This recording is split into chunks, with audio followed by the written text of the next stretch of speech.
পানিহাটি পুরসভার চতুর্দিকে ছড়িয়ে ছিটিয়ে পড়ে আছে নোংরা আবর্জনা। কার্যত জঞ্জালের শহরে পরিণত হয়েছে পানিহাটি, জানিয়ে ক্ষোভ প্রকাশ করেছেন খোদ মুখ্যমন্ত্রীও।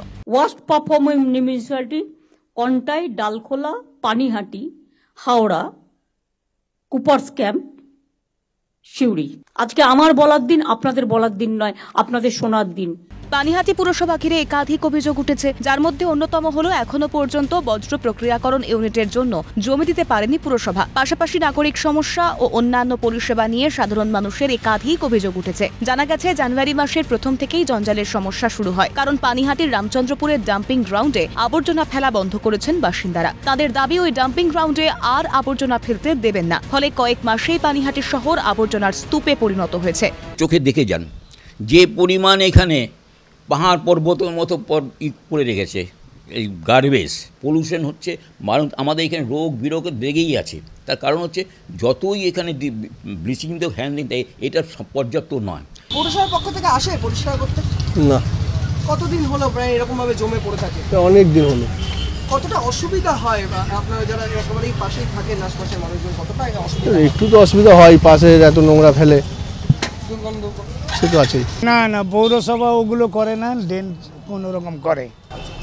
এই কতদিন ধরে কতদিন ধরে এই সমস্যাটা, মানে এই জমা? এই 8 বছর হয়ে গেল। যার জায়গা সে করে না, এমনি ফেলে রেখেছে। না ওরা ওই স্টেপ নেয় না। তো সত্যিই ঘেনা, প্রায় নিঃশ্বাস বন্ধ করেই তো আসি।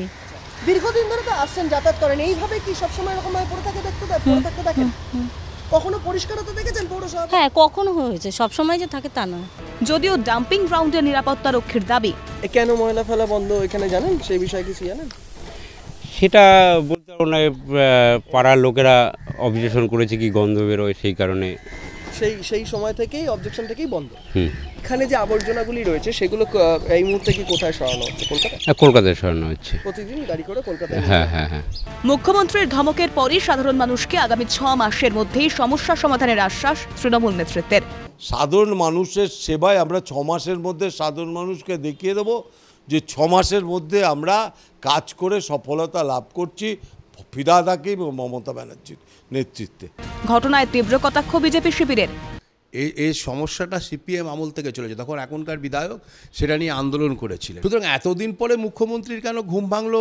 মানে লোকসভা নির্বাচনে বেশি আসন পেলেও বিভিন্ন পুরসভার প্রচুর ওয়ার্ডে হেরে যাওয়ার পর কি নজরটা পড়েছে?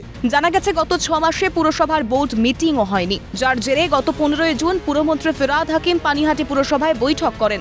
সেখানে 1 সপ্তাহের মধ্যে বোর্ড মিটিংয়ের নির্দেশ দেন, কিন্তু তার আগেই কোনো এক অজ্ঞাত কারণে এক্সিকিউটিভ আধিকারিক পদত্যাগ করতে চেয়ে চিঠি দেন, যার জেরে বৈঠক হয়নি। অন্যদিকে বোর্ড মিটিংয়ের চেয়ারম্যান বদলের প্রসঙ্গ ওঠে। পুরসভার অন্দর সূত্রের খবর, পানিহাটির প্রভাবশালী নেতার ছেলেকে চেয়ারম্যান করার লড়াইয়ের জেরেই এই অচলাবস্থা তৈরি করা হয়।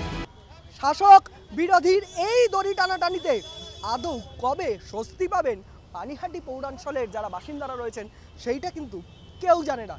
ক্যামেরায় গোপাল তাপাদারের সঙ্গে বিক্রান্ত রায়, ক্যালকাটা নিউজ, পানিহাটি।